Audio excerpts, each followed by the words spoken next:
Hello, good morning. It's currently Sunday. I'm drinking tea out of this mushroom, and we're going to talk about Stag Dance by Torrey Peters. So, this book is not very long. I listened to an audiobook version of it, so I don't really know exactly how long it is, but I would say it's probably like 350 pages at most, maybe even 300. So, Stag Dance was the follow-up novel to Detransition Baby, which I haven't read. I still haven't read. I'm planning on it. I read everything through Libby, so I have to wait for waitlists. Basically, the structure of this book is there are 3 short stories and 1 novella. It goes short story, novella, short story. The name of the book, Stag Dance, comes from the novella. We're going to go in order. Okay, so the first short story is called Infect Your Friends and Loved Ones. This was my least favorite part of the book. It was the part that went the slowest for me, which is an unpopular opinion. The reception of this book online, people liked this part. I'm just weird. Least favorite section of this book, admittedly, deals with messy queer relationships in an almost dystopian future. I keep seeing people refer to it as like speculative fiction. The protagonist is in a situationship with this girl named Lexi, and Lexi decides that the perfect future is one where nobody can naturally create sex hormones, so in theory everybody has to be trans. She is friends with this like scientist girl, and they make like this shot and ends up going wrong, and they're trying to spread this, but instead they end up spreading a virus, and the novel follows a future world where the characters are living with the viruses, and also there is like kind of rampant transphobia going on because of the fact that the creators of the virus were trans women. This was my least favorite section. It's roughly 70 pages, so like it's not crazy to go through. Lots of trans femme authors will typically have like a trans mask character that's kind of a piece of shit. And there is a trans guy who's a piece of shit in this one, which, like, I get it. Some trans guys are pieces of shit. But, like, it does, like, as you're reading it, it does kind of feel like the part in Euphoria where they're like, is this fucking play about us? That's kind of how it feels a little bit.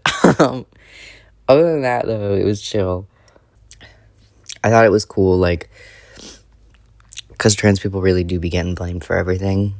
So I thought it was interesting to kind of like see that paralleled in this fictional universe where it is kind of their fault. So the second story is called, also a lot of these stories deal with gender in very non-binary ways. So Infect Your Friends and Loved Ones felt like the most straightforward, like these are trans women. There is like that weird thing with the sex hormones going on where they're trying to make it so that nobody can produce them, but it is the most straightforward. These are trans women. They identify that way, they're medically transitioning. It was the most straightforward. The other stories were specifically written to kind of look at gender from like a non-binary viewpoint, if that makes any sense, and I'll kind of elaborate on that further. Second story is called The Chaser. I really liked this section, but I'm a sucker for like romance shit. So this story, and I'm going to be using gender neutral pronouns for the character that I personally kind of saw as like an egg. So this story follows roommates at a boarding school. The main character, whose name I do not remember, because it was first person, so I probably heard it like 3 times. The main character finds himself infatuated with his feminine-looking roommate, Robbie, despite only previously being attracted to women.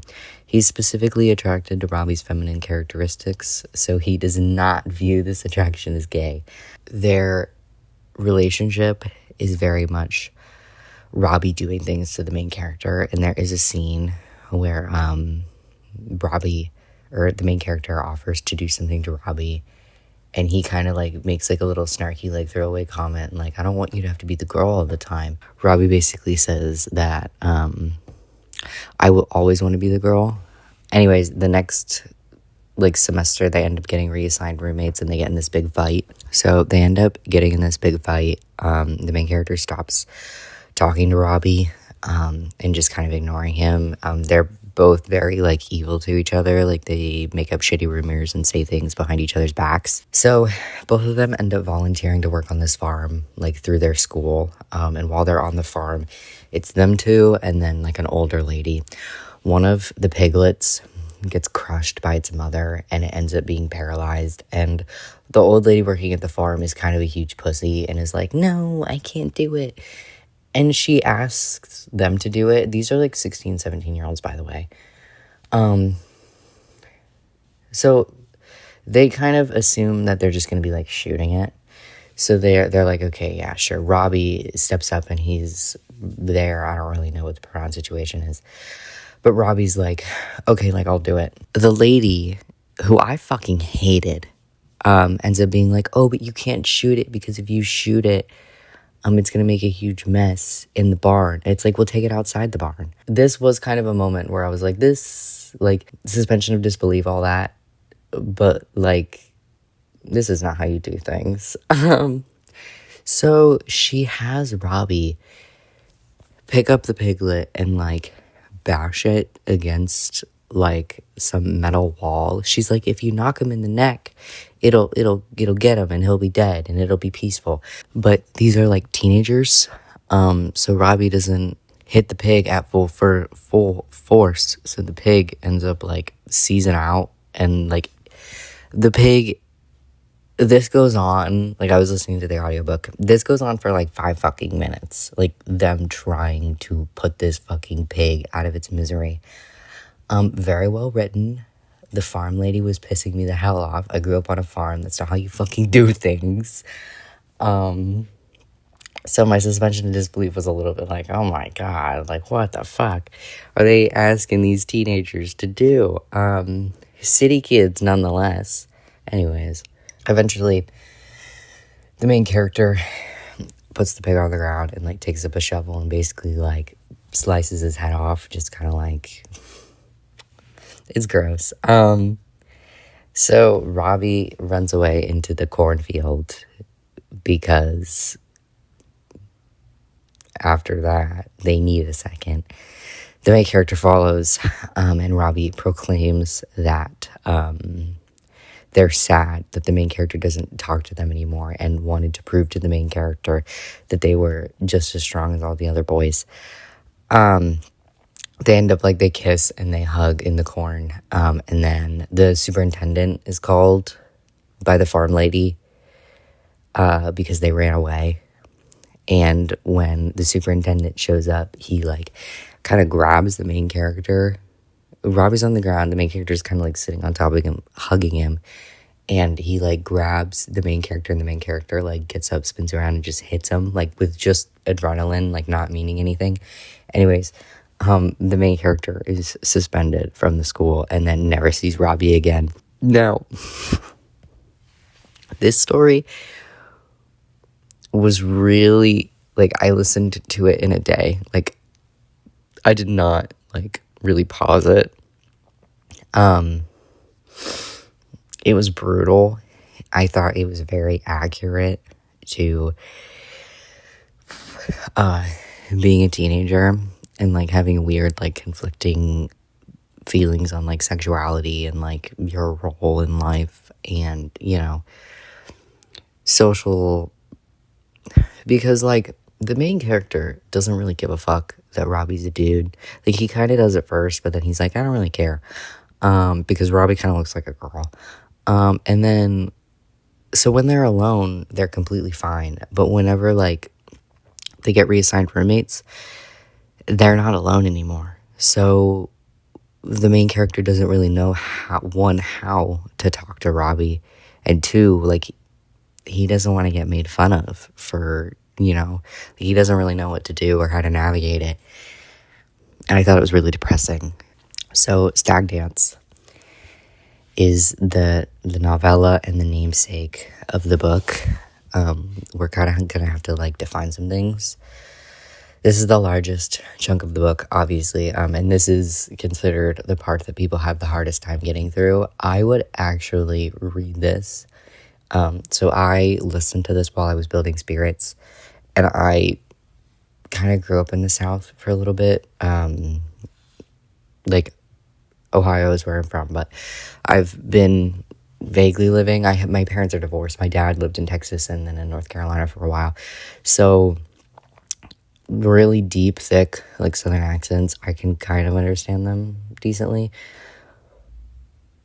But if you cannot, I would not listen to an audiobook version of this, because this is narrated by Babe, who is the main character, and there's like a crazy thick Southern accent going on. So basically, in the 19th century, mainly during the Great West frontier, lots of men working in the trades would have to leave their wives for work and move into areas where there were only other men. Sometimes they would have dances called stag dances, where certain men would take the role of a woman. The Wikipedia page specifically mentions tying handkerchiefs around arms, and that's how you know who's a woman. In Torrey Peters' novella, Stag, the main character is a lumberjack named Babe, who is considered the strongest of the strong in their camp. Babe constantly brings up their overtly masculine appearance, both build and facial features, and their disdain for it. The lumberjacks decide that they're going to have a stag dance, and the idea is that they're going to cut out handkerchiefs into triangles and basically pin them on their like crotches, like through their pants. There's a character who is like a pretty boy. His name is Leeslin. I'm not sure how to pronounce it. The accent was very thick. They're being harassed over this, and then Babe steps up to defend him and takes the triangle and pins it on himself. By pinning it on himself, Babe has declared themselves as a woman of the camp, and on one hand is treating poorly by the homophobic lumberjacks, because there are a few, but also kind of given attention by others. It's a very woke, they're woke lumberjacks. Babe has a lot of internal conflict towards their appearance and how masculine they look, leading to a disdain for Leeslin, because Leeslin and Babe are like low-key competing for the same guy named Douglas, until Leeslin refers to Babe as their sister, which is like one of the most like sweet moments of the book. It's when they're getting ready for the stag dance, and Leeslin calls Babe their sister, and it's so fucking sweet. Side tangent. There's like a folklore in the camp. It's a monster called the Aggro Pelter. I had never heard of this before. It is apparently folklore from the northern forests, basically spanning from Maine to Oregon. I've never lived anywhere up there, so I've never heard of this. So basically, this trade deal gets fucked up, and Babe's punishment, they end up getting shot. Douglas is trying to kill them, but Babe is like fucking huge and just kind of like fights him. But Babe gets shot and then runs out of the camp. And while Babe is like making their way down the mountain, their arm is like mangled, which is where they were shot. And they end up they're sleeping, and they wake up to being like low-key eaten alive by mice, like on the injury. So in the camp, there was another dude who said that when the Aggro Pelter shows up, first you'll see freaky amounts of mice. Leeslin and Douglas are coming down the mountain looking for Babe to kill Babe, and they end up wandering in, and they see the mice, and Leeslin, who was buddies with Babe and knows this thing about the mice, immediately starts freaking out, and Douglas is kind of like, stop acting like a woman. Babe comes out completely mangled, like covered in hair, because they've been living in the woods for like a week, not looking good, and they think the Babe is the Aggro Pelter. It ends with Douglas like trying to run away, and in the process, I think he like smashes his head like against a tree, and like his brains crumble, because I remember the description of it being pretty gnarly. Babe does not hurt Leeslin, but Babe does cut a little triangle out of Leeslin's clothes and pins it on their crotch and then walks away. And that is how the story ends. Very much a story about like gender roles. But also I wanted to point out that at some point in the book, Babe starts referring to Liesland as she, her. Like Liesland calls Babe their sister, and then Babe immediately switches over to she, her pronouns with Liesland. I thought it was very interesting. I thought it highlighted kind of like how internal the trans experience can be. Liesland really hasn't changed at all. Like there's no physical changes happening in the book. But because Babe is referring to Liesland with she, her pronouns, the reader basically like immediately accepts that Liesland is probably transgender as well. And I thought it was a very interesting way to like kind of highlight, because like I was thinking, if the story was from Liesland's point of view, would we really have known about Babe? You know what I mean? Like I thought it was a very, like the little pronoun change up at the end, I thought that was a very interesting way to kind of express like different perspectives and how you don't really know what's going on with people until you do. Okay, we're almost done. The last short story in this book is called The Masker. I actually really liked this story. So Chris, the main character's name is Chris, and they're going to a party in Vegas specifically for transgender women and cross-dressers.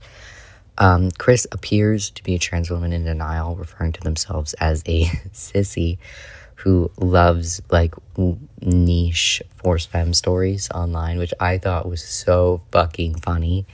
I love the inclusion of like random internet culture in like books. I think it's funny. I think that the trans experience is so tied to being like chronically online in a way that when Chris mentions it, you're just kind of like, oh, yep.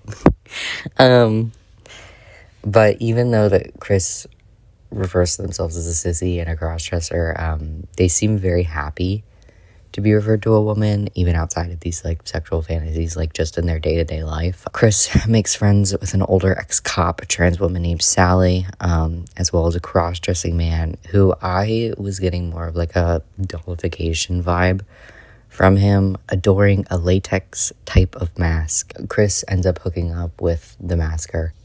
The cicadas are going crazy.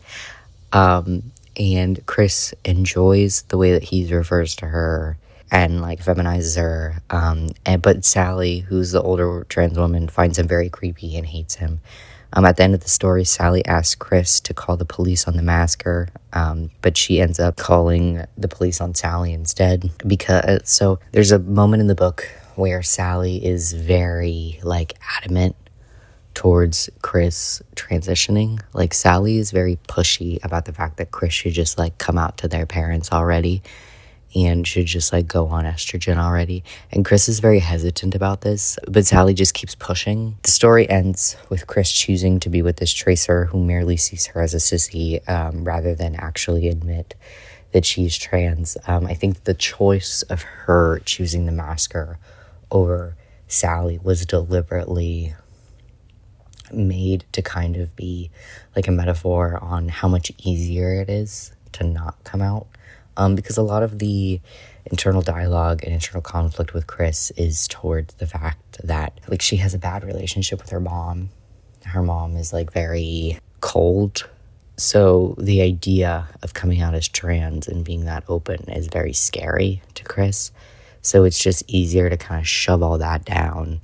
I know that the chaser story was supposed to be like I remember reading The Chaser and kind of feeling bad for the main character at points. But when I read the Masker story, the Masker he's a chaser, I did not empathize with that motherfucker at all. He sucked. And like, I don't give a fuck what you're into, but just the way that like at one point he hits Chris, and it's just like, I don't know. He was completely, like, unredeemable. The Masker was a very, like, that's a real situation that people get put in. It's a real situation where people get in relationships with, like, abusive people who keep them from transitioning. It's a very real situation. So, like, I understand the story's purpose, but it was a very upsetting story to read because of how real it was.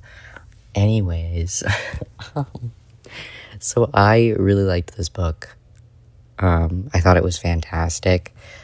I'm trying to get more into fiction by trans authors. I'm planning on reading G-Transition Baby. I've read Manhunt, but I didn't read Cuckoo. I'm currently reading, I think it's called Nevada.